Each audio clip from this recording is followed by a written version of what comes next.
Hello, everybody, and welcome to episode 30 of Rise Up the Podcast, the number one lacrosse podcast in all of the land. I'm here with Greg Grenlian. We're missing Scotty Rogers today. He's out with no voice, coaching up the kids a little too much. But Greg, man, it's good to see you. I know you had a weekend. I'm surprised you have a voice. How you doing? I'm good, man. My voice is a little roughed up, but the show must go on. That Face Off Academy does a Western showcase every year in May, right before the summer grind starts, and it's for the kids in the West and the South because their schedules end a little earlier than the Northeast. And 58 kids battled. We trained them with a big time combine. They battled for a tournament. It was a lot of fun. Kids are awesome. And then we stayed out there, hit Wet Republic for a little day, saw Loud Luxury, hung out with the boys. And shout out to my squad, the FOA. Shout out to Gunner, Walt, who was the Bryant goalie great and former Redwood teammate of mine who also works with TorchPro, an AI lacrosse training app. And Angie Benson, who also is doing a lot of good stuff. We've had her on the show before. So it was a good little trifecta of squads. It was a lot of fun, man. How about you? How was your weekend? It was good. That sounds awesome. I saw some of the updates on social. Yeah, it looked like it had a great showing, star-studded coaches, and it looks like you guys had some fun on the side too. So that's always great. But I had a good weekend. I was busy. I caught 2 of the 4 games. I had a game with my Pelham 3rd and 4th graders on Saturday in the pouring rain. We gutted it out, had a great win. And then on Sunday, we had a jamboree. When's the last time you heard that word, right? Love that word. And we had 4 games on Sunday after I had a nice little men's league game Sunday morning. So I was buzzing all day Sunday, coached up or played a little bit, then coached my guys up, and we had some fun. And so the season's winding down for them, but it's been a blast. Those little kids, they crack me up. It's always good to wind down the day coaching them up. Coaching up the young bucks is so cool. Actually, today topped off the voice situation for me because I'm an assistant coach at Mamaroneck High School here in Westchester, New York. We're the Section 1 second seed right now. We just won 16-5 today in the quarterfinals, so we'll be playing on Friday in the semis. So good things. That's awesome. I know Pelham was playing in the playoffs on Tuesday. I don't know if they won, but I don't know their deal. We just played them last week. Good squad. Jack Mallinson, good face-off guy for them. So I'll have to check the papers tomorrow. Yeah, I'm officially a Pelican as of this year. Good squad to be part of. Yeah. But everything's good. You got any Memorial Day weekend plans coming up? I do. Turns out I'm going to be heading to Philly because there is a Nittany Nation sighting happening, and we will get to that. Let's go. Yeah, but actually, Scotty and I will be heading to the link this Saturday. NCAA has a booth for us. We'll be signing autographs, taking photos with fans and stuff, hanging out. So come on by. You guys will be able to see us inside the stadium. And then we'll be also doing it in between the 2 semifinal games as well. So I'm excited to get back home to Philly. I got to see if Jim Stakes is up and running yet. If so, I'll be stopping there for a whiz wit on my way out. Love it. Going down to Philly, cheering on your squad. Scotty's making the trip too. Make sure if you guys go down there, come stop by. We might have some gear, some merch. We'll see.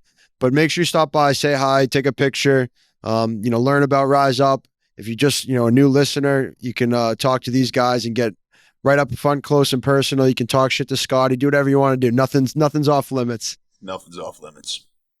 I'm going to miss you guys. But it's not like trolling, okay? If Ghetto Gary Gate, we all love trolls. Ghetto Gary Gate is our favorite troll right now. But if Ghetto Gary Gate wants to come in person and say the same stuff to Scotty, feel free. This isn't the vet, though. There's not a courtroom inside the link.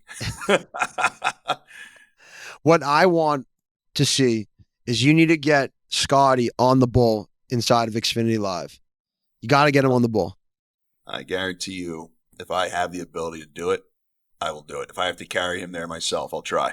You just got to, get him a couple beers, get him some crab fries from Chicky and Pete's, and then before you know it, he'll be on the bull. That's usually the trajectory. Yeah. I'm having a little bit different Memorial Day weekend. I'm going out east to Long Island, playing some golf. It's going to be some good weather, maybe not beach weather, but playing a couple rounds of golf. West Hampton Beach. Nice. Yeah. My girlfriend's family has a place out there. Um, we love going out there, and it's not too much of a trip. So it's, I'm gonna take the train Friday morning probably before work, and then work out there Friday. So yeah, it'll be good. I'm excited for a long weekend. But man, we got some games to recap. Some awesome Yes, we games. do. I just watched the YouTube highlights for the two games I didn't see. But let's start first and foremost with your Nittany Lions. I'm rocking some Penn State gear. You're rocking some Penn State gear. I had to put on for you in the show. But what'd you see in this game? I mean, I was checking the score on the Metro North, and it was, I think it was 10-7 in the fourth quarter. And I was like, Penn State has this wrapped up. And all of a sudden I get a text. It was like, holy shit, did you just see that? And I didn't. So, I mean, you were watching, I'm sure. Come on, what did you think about this one?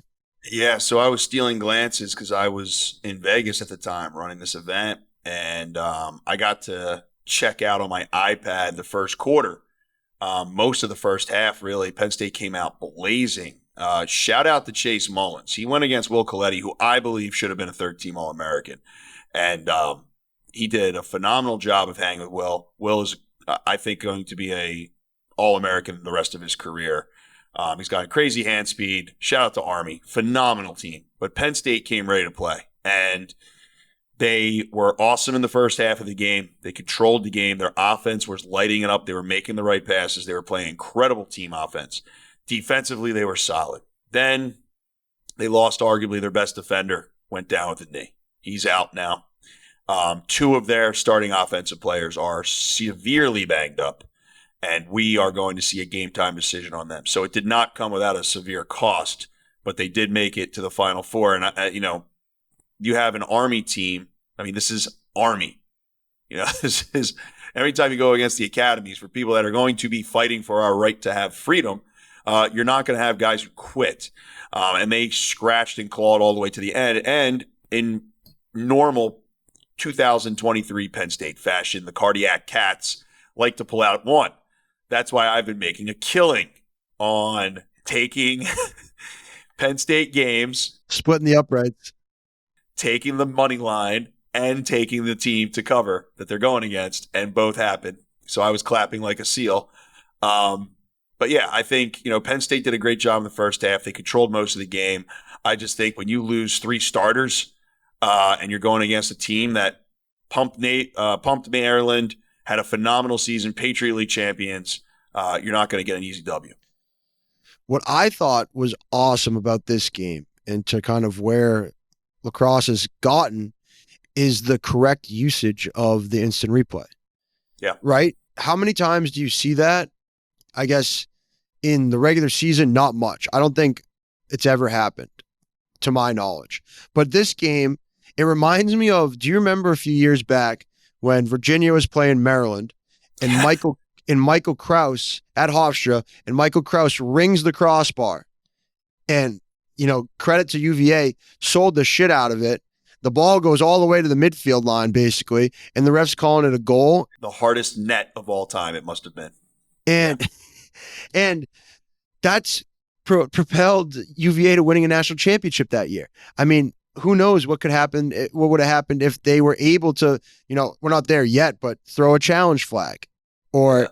So I think that the problem is, regular season, you get games on Flow Live. You're not going to send it up to the booth when there's a game on Flow Live or Lax Sports Network where they're not going to be able to review it. But these games are all on ESPN.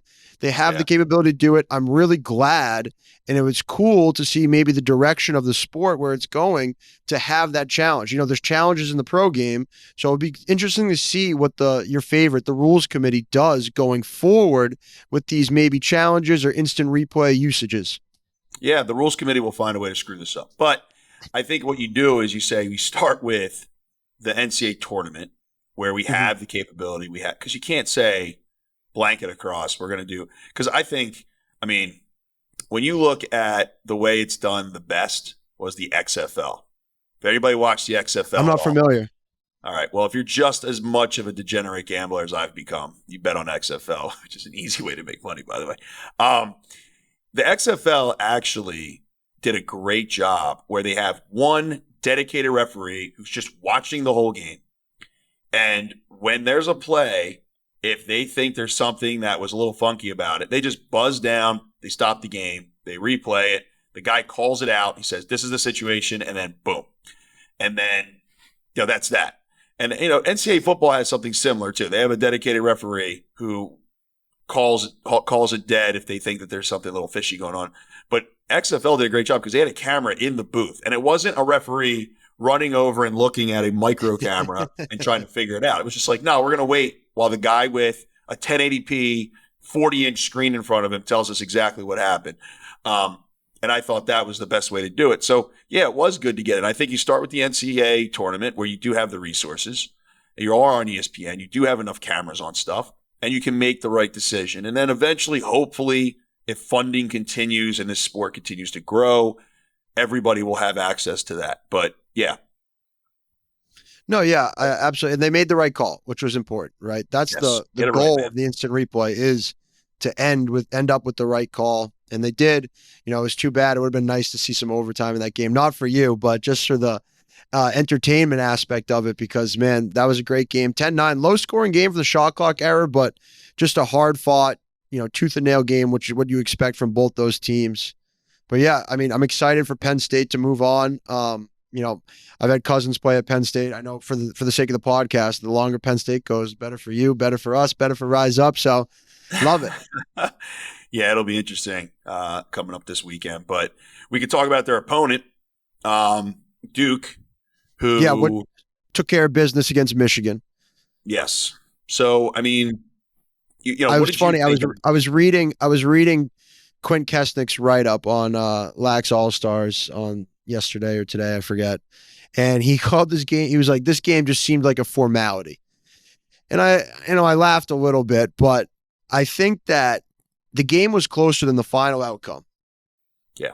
In my opinion, I got back to my apartment for the second half of this game, and there was a play that stood out in my mind where I think it's 11-7 Duke. Michigan comes down with a fast break, and the pole, instead of starting the break, forces bad shot. I think it was either gobbled up or didn't even get to the net. I forget. Goes down the other way. Duke scores a couple quick ones. And then all of a sudden it's out of reach. Instead of, being a 3-goal game, Michigan's in it. Michigan's believing to kind of putting it out of reach. But that was kind of that tipping point for me watching it. But, I mean, this Duke team is just, they got scared. They got a scare out of the Blue Hens. Udell, took them to the wire, but they kind of just snapped back out of it and took care of business. Yeah, and it's interesting because my prediction was that I thought that Michigan would cover. And I thought the reason they would cover is because I thought that Justin Wheatfeld, if he was given the keys to this thing, could have beaten Naso and put Naso at under 50%, giving Michigan just enough possessions to stay within striking range. But I thought Duke was going to win. But Michigan, to their credit, or you can say whatever you want, but they kept going back and forth between their two face-off guys. And even though Justin Wheatfeld, I think he started the game like 7 for 7, and Nick Rowlett started 0 for 6. And then they suddenly started going more to Wheatfeld. I think Wheatfeld's going to be a first-team All-American next year. He went 60% in this game, and he only got 2/3 of the reps. Yeah. People have no idea at home how hard that is. I have a question for you. Do you think, though, it was advantageous for Michigan to throw different looks at Naso, or do you have to just keep going with the hot hand? No. If you have two guys that have very different styles, right? So say you're an attackman and you're playing defense against me, and you're studying film all week on the style of defense I play. Mm-hmm. And then all of a sudden, another guy is rotating with me and playing defense against you, and he has a completely different style than me. Then, yeah, you would have to think about who you're going against and how you would attack that offense. And then the guys around you would have to react to you, right? That's what it's like on face-offs. I've always said this to every single coach out there, any coaches that are listening to this podcast. If you have 3 guys on your depth chart and all of them do the same moves, it's just that one guy's faster than the rest, you don't have enough diversity on your team.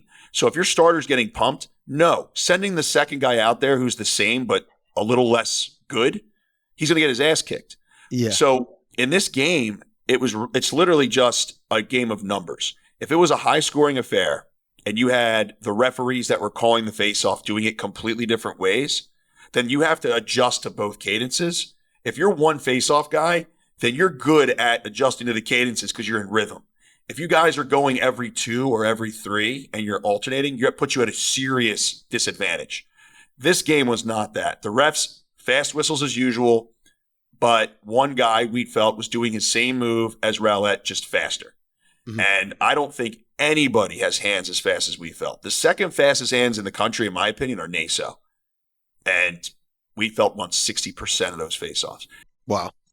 You know, it's one of those things where I think that could have been a difference maker as far as covering, but I don't think Duke loses this game. Now, to call it a formality, I think is a little look, man, I think it's kind of a dick thing to say. You're talking about guys that are playing Division I lacrosse, but yeah, I mean, it is what it is. But yeah, so I think Duke is definitely been playing the best lacrosse up and down for the extensive part of the year. And shout out to Michigan again. I know we talked about it last week, but you know, just the progress they've made as a program, it just shows everyone that, you know, when you have a school with, you know, that cares about sports, that has, you know, this insane funding, this is the new standard for them. It's going to the national tournament. It's going to the quarterfinals. And I'm sure they're going to build on this. I saw they got a transfer in from Princeton that got announced today. 2 of them, I think. And so, I mean, they're just going to continue to build. And just to think about, you know, I did a visit at Michigan when I was a sophomore in high school. They were a club program at the time still.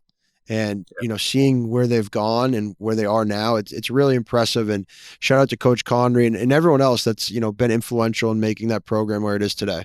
Yeah, shout out to Connery. And think about this. The Big Ten is here now. We're talking 1 game away from the 3 teams that were picked preseason in the polls to be the 3 last place teams in the Big Ten, ended up 1 game away from going to the Final Four. We almost ended up with 3 Big Ten teams in the Final Four. Yeah. So the Big Ten is here, man. And you're right. Those big football schools and their funding, it's a game changer right now.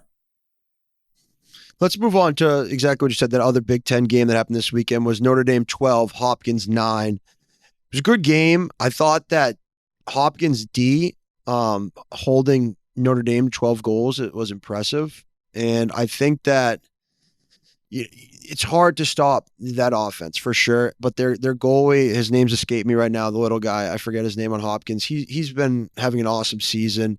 But, you know, like you said, you know, you talked about the 3 teams that were going to finish bottom of the Big Ten.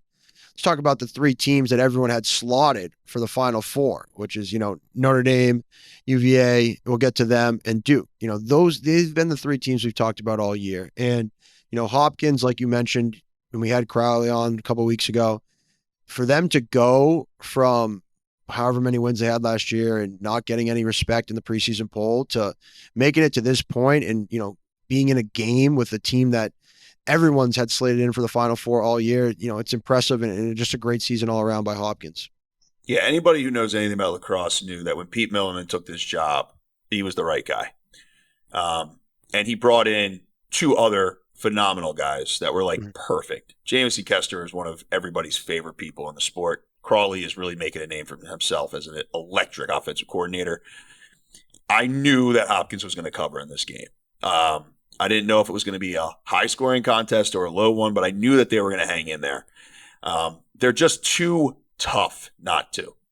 And, you know, I think at the end of the day, similar to the Duke-Michigan game, there's just too much 5-star talent on this Notre Dame roster, and it put them over the top. Shout out to Matt Naruski, by the way, face-off guy for Hopkins. His final season, he finishes with a phenomenal game. Will Lynch hung in there too, around 50% for Notre Dame. And, you know, I just think at the end of the day, you have one goalie who saved almost 60% of his shots, and the other goalie who saved about 33% of his shots. Now, I think it had less to do with goalie play and more with just phenomenal shooting on Notre Dame's part when they were on offense. They were super efficient. And, you know, Chris Kavanaugh, the Kavanaughs, those are the, you know, the mainstays. We know that they're going to get theirs, but, you know, Pat Kavanaugh was held to just 1 assist. That's it. And, you know, what stood out to me in that game is what makes great teams great is when you get those secondary and tertiary contributions. And I want to shout out Jalen Seymour. I don't know if you caught the broadcast, but he had 2 goals and he only had 3 goals on the season coming into this game. And he scores 2 massive goals for Notre Dame, and that's what separates good teams and great teams. Everyone's starting nine, you know, is going to contribute. And, normally, your starting attack, starting middies, they're going to get theirs. But it's when teams are able to put the glove on those players and the backups, the seconds, the thirds are able to contribute. That's what really makes teams great, in my opinion. I totally agree with you. And that's what separates, the champions from the guys who are come close but don't hang in there, is the roster depth. And that's usually the game changer when it comes to the blue bloods.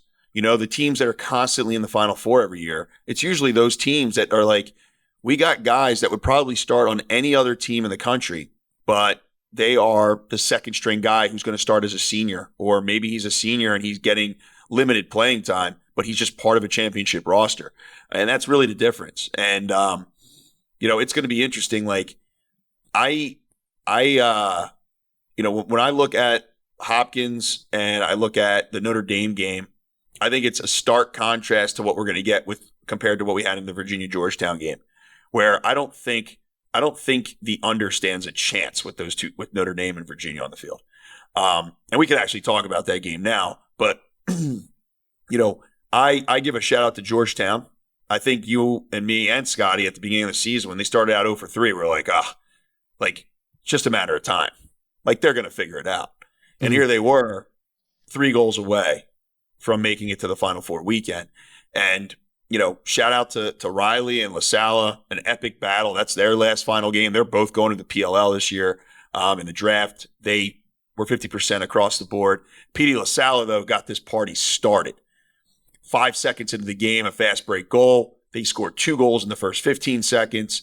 And I really think that got the Jets flying for them, getting them going. The OU, I don't know what it is yet for Virginia Notre Dame, but it's going to have to be probably above 40 for me to not take the over. Well, keep going on there. I'll check the over under, but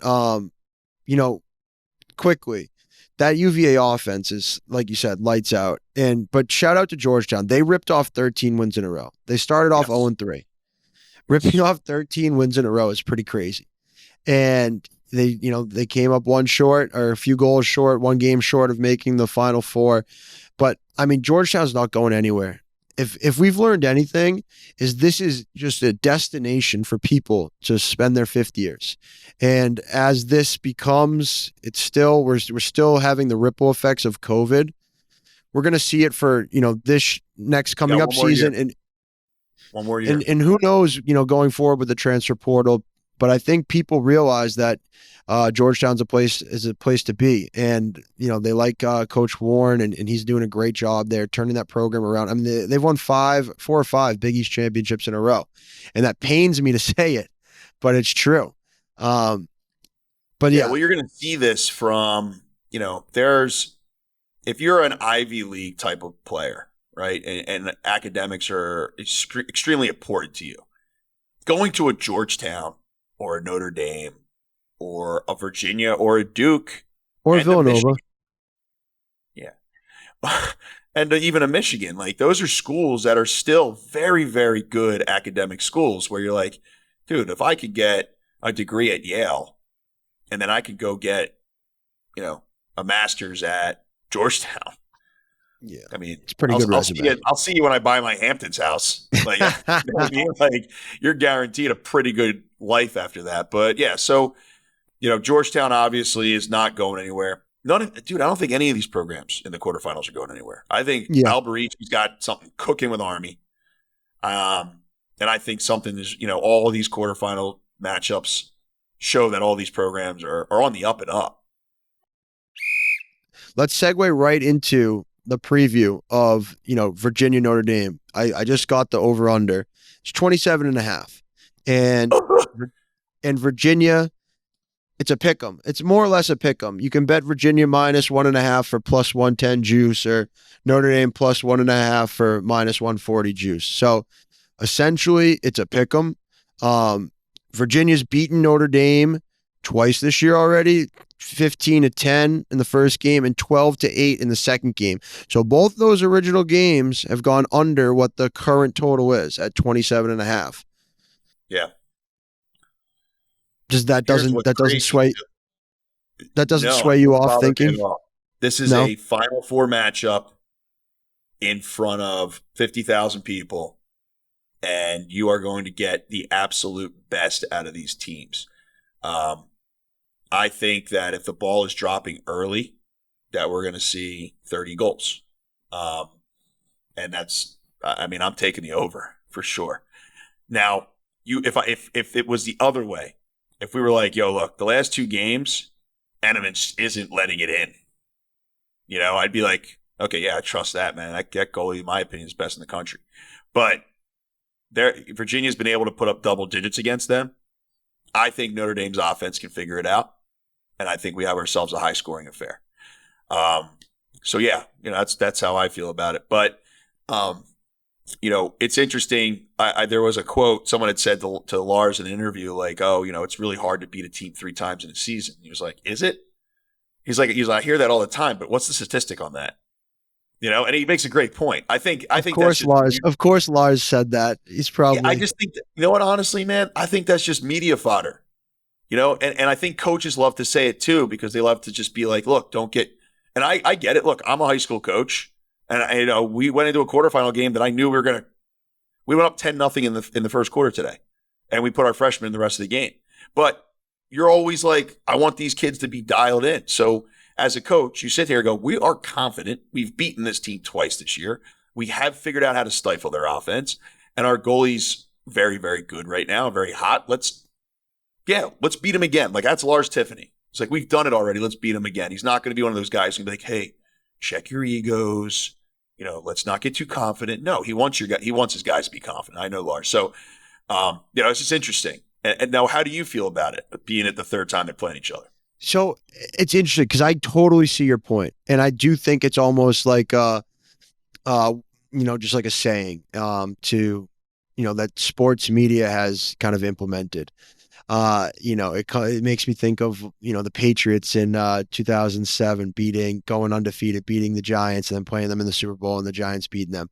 I honestly think that in a game like this, where both teams are uber talented, where across the board there's talent everywhere, games like these come down more so to coaching, and it's Yes. which coaches can make different adjustments, throw different looks, whether it's different offensive sets, not completely, throwing away what's gotten you there, but just wrinkles. Just put in a wrinkle on defense, maybe showing zone one look like we talked about in the past. Maybe, ball goes out of bounds with 20 seconds left in the shot clock, pack it in zone. Something like that. Offense, you're maybe instead of picking on ball, you're picking off ball, running mumbos on the crease. Stuff like that. Just like little subtle ways to manufacture goals. The coaching is what's going to win the game for either team. And both coaches are phenomenal as well. Legendary coaches and legendary coaching staffs. And I love Coach Wellner and Corrigan. I think they're phenomenal guys. And I love working with them in the off season and helping them prepare for their face-off game. But I've known Lars Tiffany longer than any college coach that I have a relationship with. And when you give a guy like Lars 3 times to go against you, and I'm only talking about the defensive side of the ball, he is going to figure more and more things out about you. And man, I remember just being in those huddles and the man down at Penn State, dude. There was no chance you could come up with anything that he wasn't prepared for. He would be calling out every pass from the sideline. So yeah, I think, that's the only thing that gives me any pause at all about going under on this game is that Lars is going to know exactly what to call in defense. Does Notre Dame better show up with something new? They have to show up with something very new to throw at UVA from an offensive standpoint. Because you remember that last game, it looked like there were patches of that game where Notre Dame's offense looked completely lost. And that's insane. Only scored 8 goals. Yeah, they look completely lost. They didn't even know who to pass it to next. So, yeah, it's going to be a very interesting thing. I think Petey LaSala, that dude's not going down without a fight, man. This is his last hurrah. He's a Virginia legend. I think he goes a little over 50% in this game. I think Notre Dame, what they do very good on faceoffs is they don't give up transition. So they're not going to give up those dunks. but you still got to stay on. You got to play defense against them. And I think Will Leitch is that kind of that kind of athlete. But I don't think you're not going to get the fast transition goals, the power goals that are going to turn the game on its heel. I think this is a UVA offensive firepower versus Notre Dame, and which defense can stop the other. I like that take, and to be completely honest, I'm rooting for Notre Dame. I think that I mentioned way at the beginning of the season, I listened to a preseason Inside Lacrosse podcast that had Coach Corrigan on it, and I really never heard him speak before. And just hearing him speak about the program and how much he's put into the program and really building it up. Not just him, his family.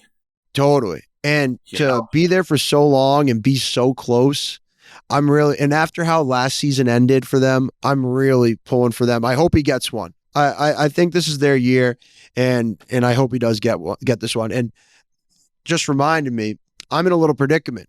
I placed 2 preseason futures bets, one on UVA, one on Notre Dame, and now they're matching up in the Final Four. It would have been great. It would have been gravy. It would be great. If they could have got and played each other in the championship, that would have been phenomenal. But I we're not there. Futures bet. I had Notre Dame futures before the season started. It was plus 600, plus 900 for Penn State going into the tournament. Wow. And I put that bet. So if we get a Notre Dame Penn State final, you're going to see the happiest version of me ever on Tuesday. I mean, how do I play this out? Do I just let it ride? Do I, Which one did you put more money on? But which side? Which one did you put more money on? Oh, same. I put $50 on each. Which one was the higher? I think they were the same. I think I got them at both plus 500. Then you just sit back and you hope that no one gets hurt on either team, and whoever wins is as healthy as possible. I'll tell you right now. UVA's plus 425, Notre Dame plus 500. So you want Notre Dame? So do I double down on Notre Dame or just let it ride? I don't know. Well, let's just hope both teams have fun, but we're excited for that game. Greg thinks there's going to be a lot of scoring. I tend to agree with him, but I don't know, something about the goalies, man. And Entenmann and Nunes has been playing great too. But we'll see. Shout out to that kid because he's gotten better as the season's gone on. He's been phenomenal. He's a Texas kid too. Going to UVA and being a star goalie. That's awesome. He big shoes to fill when you're a goalie at UVA. So great to see him performing at the highest level on the brightest stage. But let's turn it over to our next game. We got Duke -4 against your Nittany Lions. Over under is at 25.5. First off, is Penn State covering? See, this is tough because I don't know if those 2 offensive starters are going to be there. And this was going to be a really tough game with all their starters. You take out their best pull, best close defender, and arguably their best 2 offensive options. And that scares the hell out of me. Now, I would probably take the under in this game because I like both goalies a lot. And I think, Penn State has arguably top 3 goalies in the country performance-wise this season. So, I know everybody saw Penn State play some zone early in the tournament, and against Princeton, everyone's like, oh, the zone. And everybody keeps saying zone. Guys, there's more than one type of zone, right? You can't it's not like, okay, zone. It's like, where do you put your bowls? Where do you put your shorties? It's not a high school 3-3 trash. It's not it's not like it's a 2-3, guys. No, it's not the way this works. So when there's different parts, I think Duke has more outside weapons than Princeton did. And I also think that a zone doesn't stop Brennan O'Neill. I think, and here's the other thing too, Matt Danowski knows exactly how to shred a zone. You're not going to throw anything at Matt Danowski that he doesn't understand. And when he's the offensive coordinator over there, he's got this thing. He figures it out. So, I don't think it's that simple. Now, I do think that if Penn State's keeper plays like himself, that he can keep Penn State in striking distance. What worries me is, can Penn State hang with Naso? And I think Chase Mullins did a great job against Coletti, who's got really fast hands, and he's super athletic. I think he's more athletic than Naso, but Naso was first-team All-American for a reason this year. And it'll be fascinating to see what happens on faceoffs. If Chase Mullins has the game of his life and Penn State gets their fair share, then I do believe they can cover. If Penn State gets eaten up on faceoffs, no, I don't think they can. Their goalie would have to play the greatest game we've ever seen. I think when you talk about the injuries, I think that just, even as an outside perspective looking in, from where they were last year as a 3-win team, but, being in most games to where they are now in the Final Four, back to the Final Four, last time they were there was 2019. If they can play, they will play. I think 100%. Yeah. Now the defender that's an ACL. That's it. Yeah. But the other guys are just really beat up. One is a separated shoulder. So they're hoping that rest can help out. But that's what worries me. If everybody was healthy, this would be different. I would think, because here's what I've said a bunch of times. I've been saying since like the third, fourth week of the season. This Penn State team, man, they don't flinch. Oh, we're down 6-1 to Princeton? Yeah, it's all good. And Tambroni continues to prove himself every year that he's the guy for this job. The decisions that he makes and the changes he makes.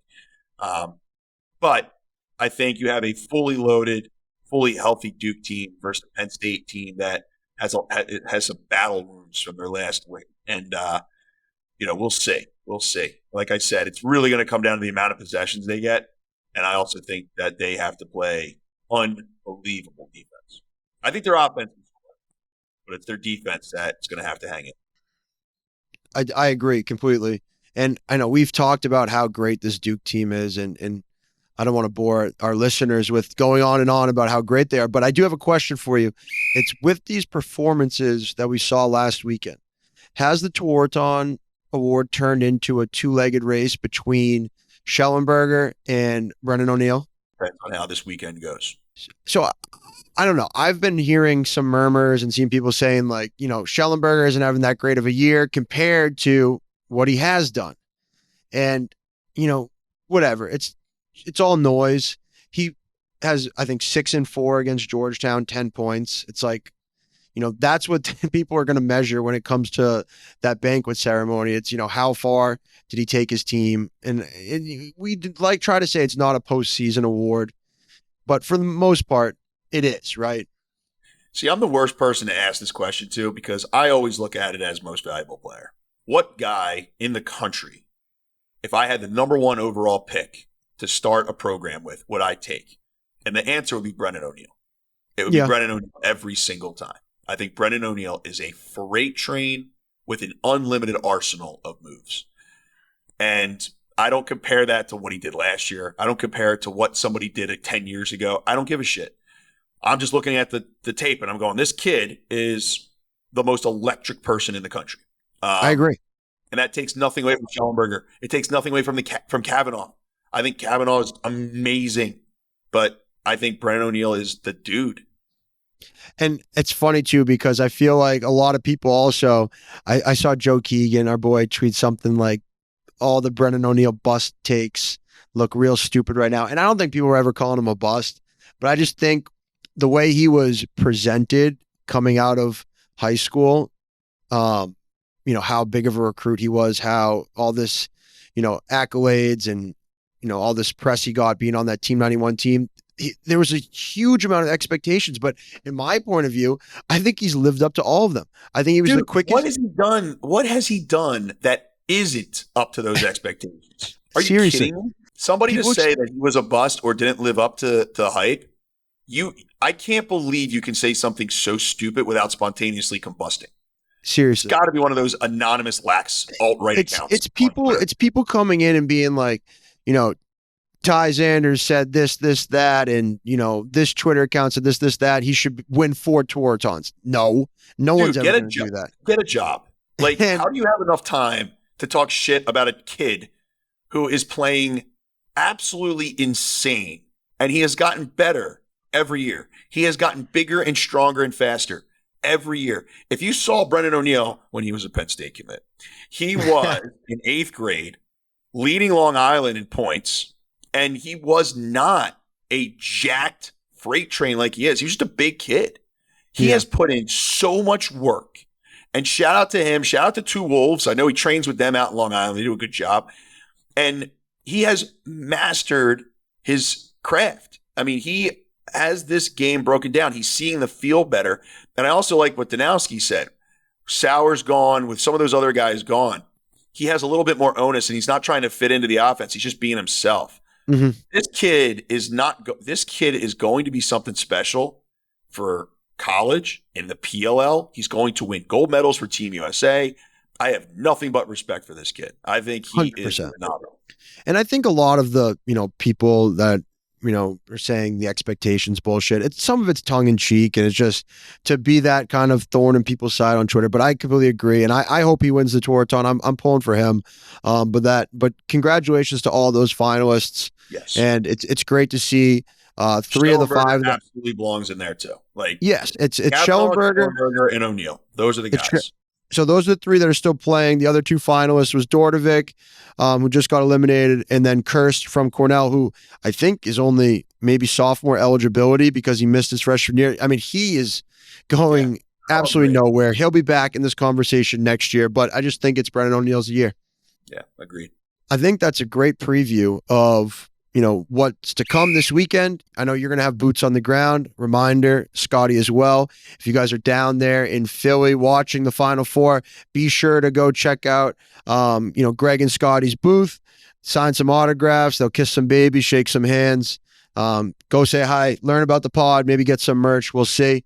But yeah, I think that's a great preview. I'm excited for this weekend of lacrosse. So before we move on, give me your winners of each game, championship matchup, and your national champion. I hate this. Look, I think we get Virginia and Duke. That's what I think. I think 3 injured starters makes it really tough for Penn State. But if I had to place bets on it, that's what I would do. But I'm still going to sit there and I'm going to cheer and hope to God that I'm wrong. Because people ask me, like, I don't love anything as much as I love Penn State. So yeah, I'll be cheering for them. But if you had a gun to my head, I would say we're going to get Duke, Virginia in the final. And your national champion will be? I think Duke wins the national championship. All right. Going chalk, but it's hard to argue with watching their performances. I'm going with Duke versus Notre Dame in the championship, and Liam Entenmann will exercise the demons of Scotty Rogers' past and bring a national championship to South Bend. God, that would be something. Dude, there any of these scenarios, I mean, especially with the coaches. Lars, Dino led me to the gold medal promised land. I love the Notre Dame coaching staff, and obviously Penn State, Tambroni. I mean, you got some seriously cool dudes in this 100%. Final Four. There's a reason why they're the last one standing. Yes, 100%. Well, yep, that concludes our wrap-up and our preview and our predictions. We'll be sure to recap the games from this upcoming weekend on next week's podcast, and we'll talk some more about the national champion and just break down this awesome college lacrosse season that we've had. And, man, it feels like it's flown by, but another great college season in the books, just emergences of, future stars in the PLL. And that gets me to our next segment. We have some PLL updates and housekeeping. First off, we want to touch upon the passing of Jim Brown.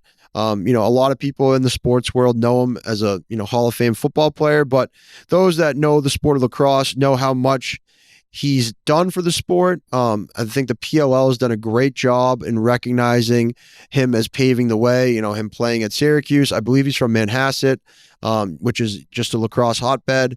But, have you gotten the chance to meet Jim Brown, Greg? So Jim Brown was a minority owner for the Lizards for a short period of time.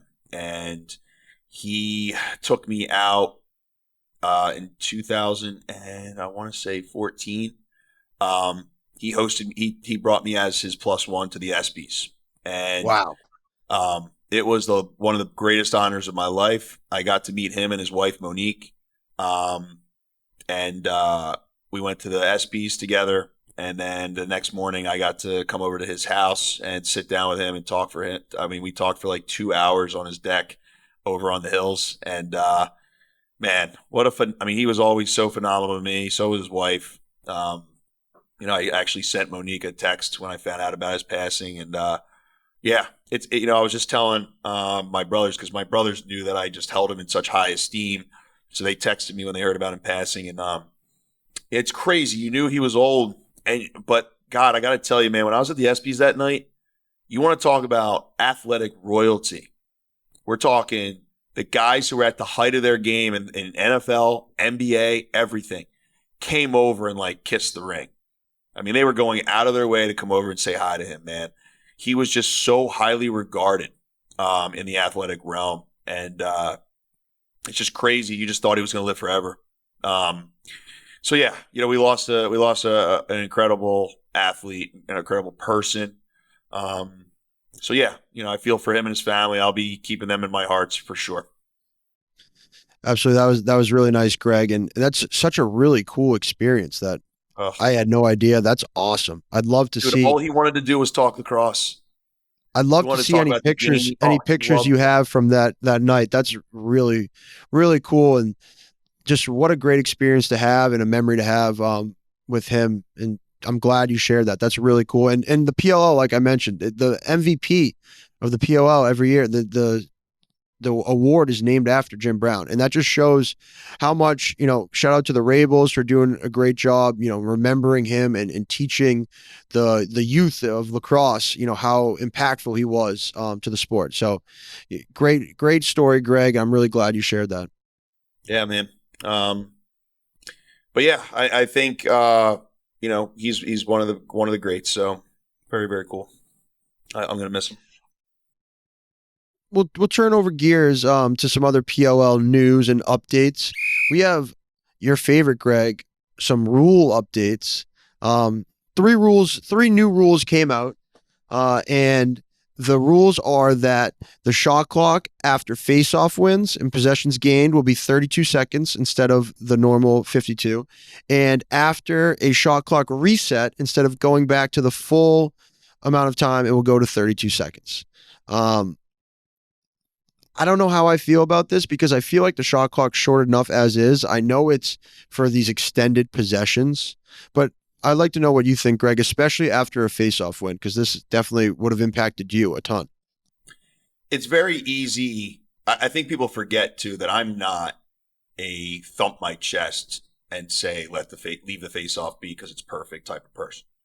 I think that there are tweaks, but at this point, I think it's just the officiating that needs to be fixed. Here's what I'm thinking. Okay, you can look at this both ways. There have been 2 times where a drastic face-off change has happened in pro lacrosse.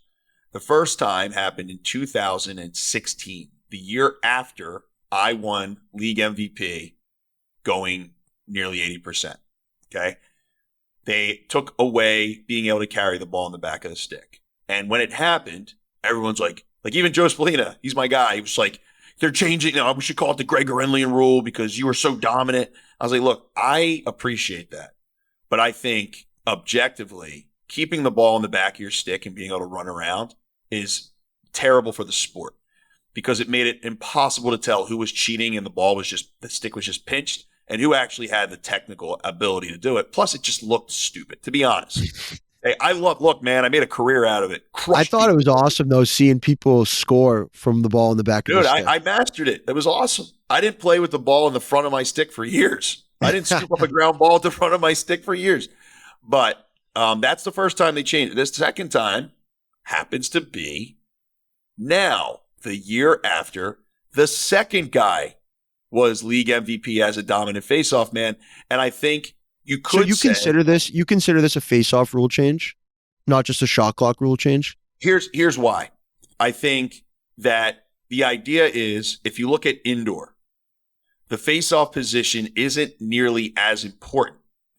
Yes, you get initial possessions, but the shot clock is so fast in indoor that it's almost not that important. And for a really long time, Canadians didn't give a shit at all until Americans started showing up and absolutely crushing people with it. So I think the thought process is if we can make it a shorter shot clock, then a Trevor Baptiste winning 70% of his faceoffs isn't going to be as devastating, right? But on the other side of it, I'm sitting here going, well, if that was as simple as winning more faceoffs than everybody else, and that means you win every game, I should have had 7 championships with the Lizards. We led the league in faceoff percentage for 7 years, and I got 1 ring out of it. So, and Trevor didn't win one last year. So, you can look at both sides. Now, I like the rule, though, because I think it makes sense, especially with if you look at college, there's a 60-second refresher compared to the 80-second shot clock. I like that. Even the NBA does it, right? They have a shorter refresher. So I like that side of it. I think the thought process is, okay, if you can't win the face-off, if you can at least make them go back with it, now they have to rush that first shot. So it's not necessarily a complete game ender when a guy is just winning every single face-off. And I'm fine with it. And I know face-off Fogo lovers are like, Greg, how dare you? That's sacrilege. But I think it's good for the sport, and I think that it's a good idea. That was a great comparison to the box game. I didn't even think about it like that. Honestly, I didn't even think about the rule being as much of change to face-offs as you put it. But no, that makes complete sense. I also think, to be honest, Sibes, there's this aftertaste of the sixes, and I think there's a little bit of a goggle issue going on right here, where I know, at least if you're the Ravens, you're sitting here going, wow, the championship series was a big hit. And it was. But what else was on television at that time? Yeah. Nothing. It was the middle of the week, and you had sixes going on. So everyone's like, okay, what am I going? But at the same time, if you had the World Cornhole Championships that week, we also would have watched that. But so I think there's this thought of if we speed the game up. And by the way, if you're a face-off person at home and you're freaking out about this, you should hear the other whack-ass face-off rules that were floating around. You should be super happy that they landed on this. You want to let us know? There was some bullshit. Yeah, there was some bullshit flying around. Give me a couple. Hockey face-offs? Okay. There was a couple. One was face-off guy has to stay on the field after a face-off. Okay? So, stupidest idea ever, because you know what's going to happen? Hey, we won the face-off. Now I'm going to stand a foot from the box. And now we're going to play 5-on-5. And then as soon as we lose, I'm going to step off. I don't even want to say the other ones, because the people who thought of them should be so embarrassed that I don't want it to say it out loud. You don't even want to put it out there. All right. Here's the other, I just want to get this out of the way. If we're talking about some of the shot clock stuff with the face-off thing, what I'm disappointed about, and I've gotten to the point now where I'm done being nice about any of this shit, is with the face-off mechanic that they're going to do. When we made the rules in the PLL in 2019, they were great. You line up, the line is perpendicular to the line. You slide it right up against the ref's foot. He puts his hand over and says set, so no one's rolling out. Back up 2 steps and blow the whistle. Guys have to react to the whistle. It was beautiful. 2020, they gave Matty Palin full keys to the car, and he has crashed it, okay? And so now what they're saying with the mechanic this year is they're going to... By mechanic, do you mean the cadence? Like the referee mechanic. Yeah. This is what they said. Referee's mechanic is they are going to back up. They're going to put the ball down first. They're going to back up 6 yards. And they're going to say down, set, whistle. Really fast whistle after you could set. be fully over the ball if you wanted to, basically. Yeah, because now they're going to be standing all the way away from the situation. So you're going to have guys who, in my opinion, probably shouldn't still be in the league, especially after the rookies who come in now, who are going to have to cheat more. So they're going to lean like this over the ball. They're going to slide. There's a perpendicular line on the ground, but there's no barrier. So they're going to try to get as far down as they can to get that ball as close to the throat as they can. And they are it's going to be set whistle again, which means that they're never going to stop. They're never going to get set. So they're still going to be moving set whistle. So it's going to be a cheater's paradise. Is the reason for that is because they believe that the referee was getting in the way of some of the exits? I know that was a problem of some Yes. critique. So Yeah. instead of being an intelligent person and saying, well, Matt, if you guys say set, then back out and blow the whistles the way the rule is written clearly in the book, that wouldn't happen. But instead, we're going to take the idiot's way out, and we are going to let you guys continue your clown show, and then we're still going to make it set whistle. So, yeah, the reasoning they gave was, well, some of these refs are a little old, and they can't get out of the way. Well, then have them do it the way it's supposed to freaking be done. But we're never going to do that. So for me, I'm just sitting back going, all right, enjoy your clown show. This is going to be cheating. You're going to be able to see it from space. It's going to be so obvious. And it just is what it is. Let the best cheater win. We'll go back to 1998. It's fine. So, yeah. Yeah, I mean, I can't even picture. I mean, I'm trying to picture it. And it seems as ridiculous as you're making it sound because it probably is. But it'd be interesting to see who or what it kind of results in. Because, I mean, there's enough media going on where people will post on Twitter and say, I'm sure you will, I'm sure Jerry will, and say, like, what the fuck is this? How is this a legal move? Why are they getting away with this? And I'm sure it will be policed, but I mean, for that to be how it's going to go in the get-go, we'll if that's how it's going to go, dude, I'm out. Like, I'm out on face-offs in the PLL. Like, I'm just going to sit back. Don't even tweet at me. Tweet at Jerry. He loves it. I will just sit back and we will sit here and we'll talk about everything except PLL face-offs because I don't have it in me anymore, man. They've beaten it out of me. They don't care. We've gone from a point of like, oh, we can't figure it out to we're actively trying to screw this shit up.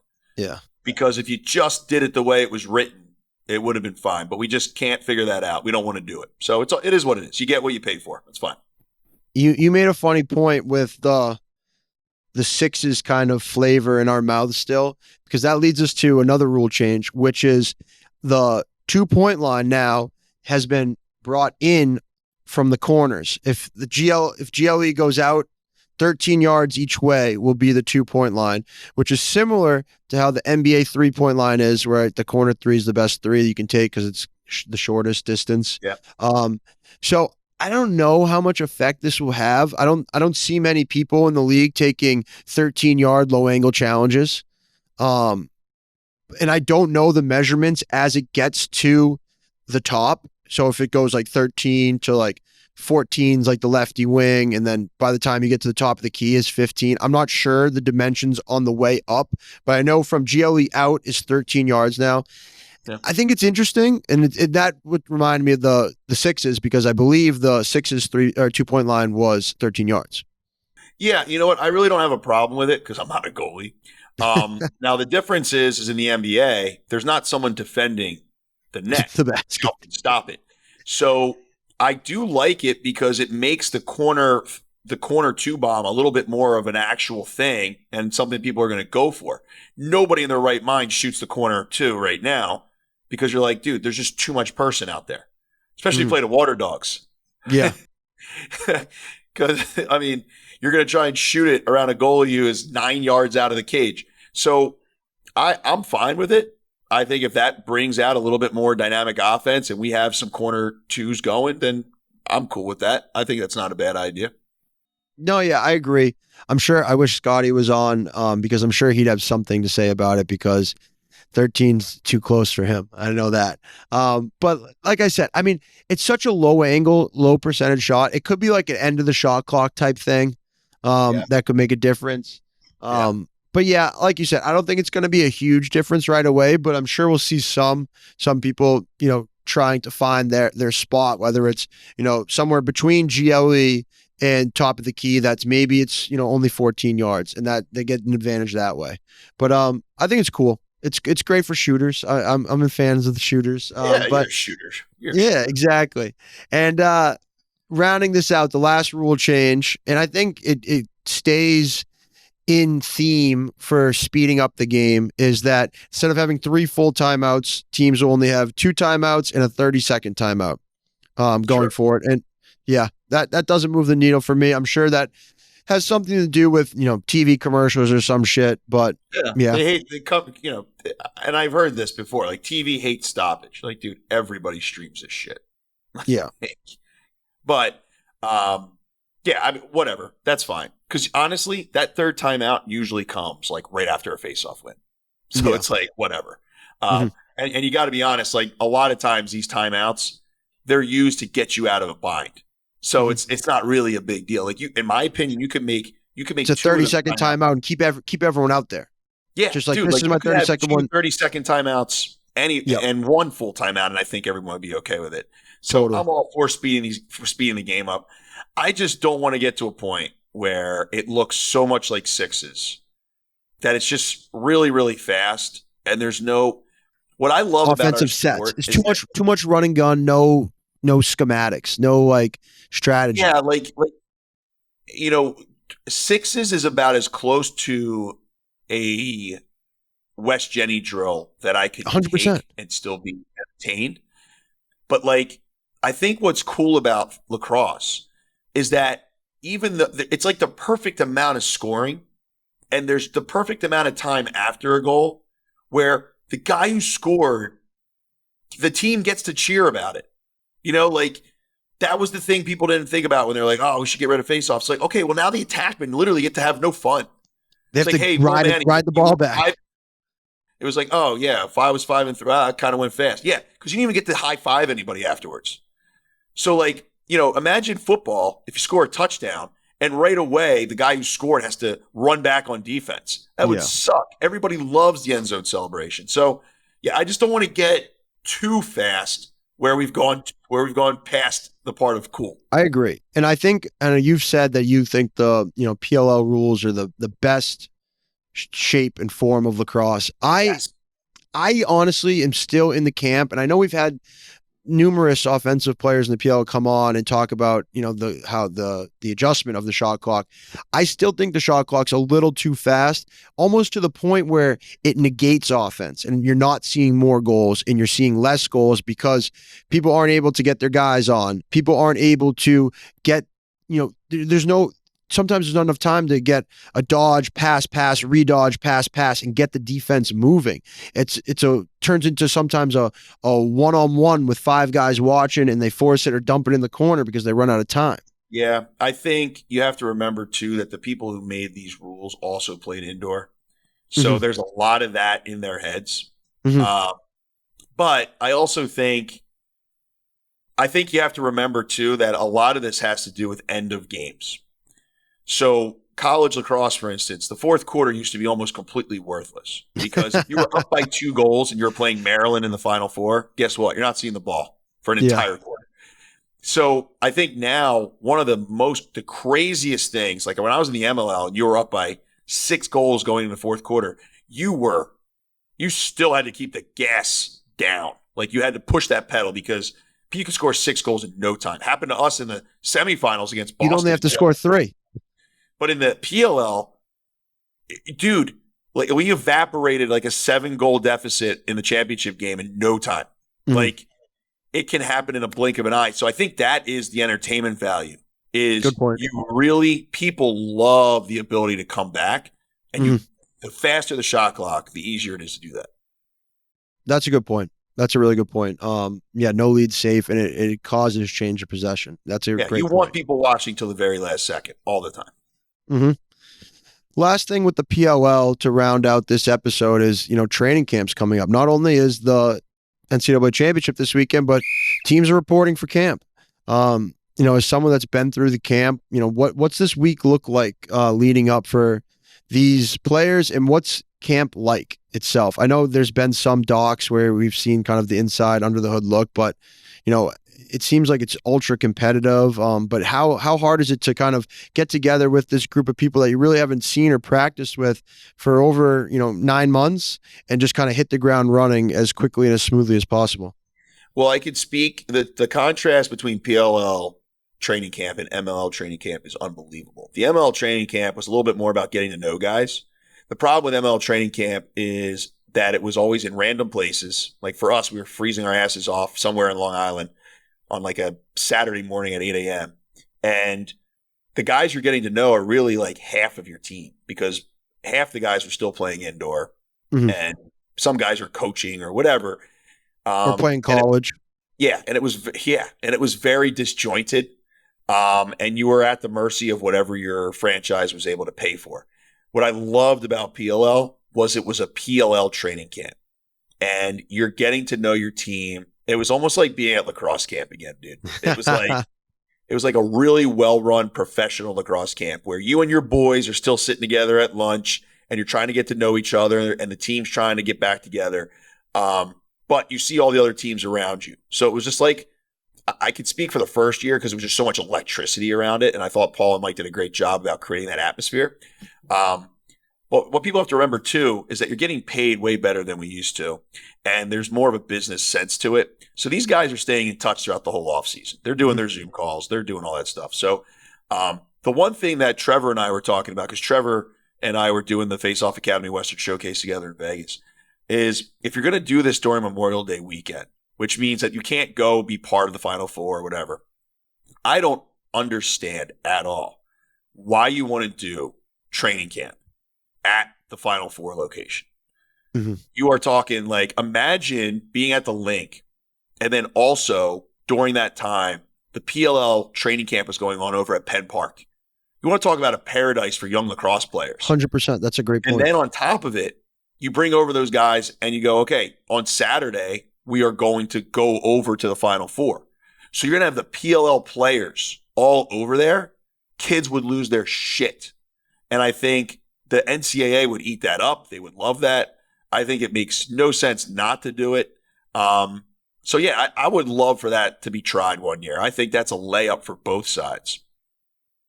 Definitely. I think that's an opportunity missed for both sides. And exactly like you said, it's not like there's not fields around, Philly area. And you could do something too where it's like, on the Sunday where you got the D2 and D3 national championship, maybe before one of the games you have scrimmages between PLL teams, or after the last game you have scrimmages, have people draw more butts in the seats to the D2 and D3 games. Yeah. I mean, I think if they could figure that out, it would be a layup.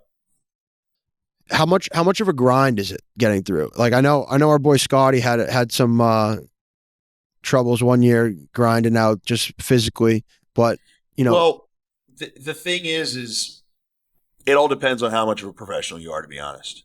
If you keep yourself in shape and you come into camp and you're ready to go, it's really just about getting to know your teammates and preparing for what system we're going to be playing with. And if you have new coaches or whatnot, getting the legs in playing shape, the only way to do that is to play. But it's not really a grind if you take it, if you are a professional about what you're doing. I think the guys who don't take care of their bodies during the off season are the ones who get hurt early and they're dying. But you shouldn't be. It shouldn't feel like that. It should feel like preparation, not a grind. You shouldn't be getting in shape at training camp. That's when you're in trouble. Yeah, I hear what you're saying. I just, from my perspective, because I went through a couple MLL training camps and they weren't full week long, 2-a-days. It was like you said, you show up at some high school field when it's sleeting out in April and you roll the balls out in scrimmage. And you just, it's like it's an organized men's league game and you're wearing an MLL jersey and you put a couple in, they keep you around until the college kids come through. It was a training camp that you got paid for, like the amount of money you were getting paid lined up exactly with what training camp was like. You didn't get your gloves till the day before the first game and they didn't even match the same colors. Oh yeah. Yeah, it was crazy. People wearing all sorts of different helmets, people wearing different pennies. Some people didn't even get pennies. Yeah. I'm jealous of the guys now what they get to experience. So, but yeah, I think PLL training camp's gonna be awesome. I can't wait to talk to Dan Aristia and talk about what he sees out there and get some insider info on that. Yeah, absolutely. I think good luck to all the the new draftees and people that got picked up this year at training camp. Good luck. Have a good showing. Make a team, get a job. So we're rooting all those guys on.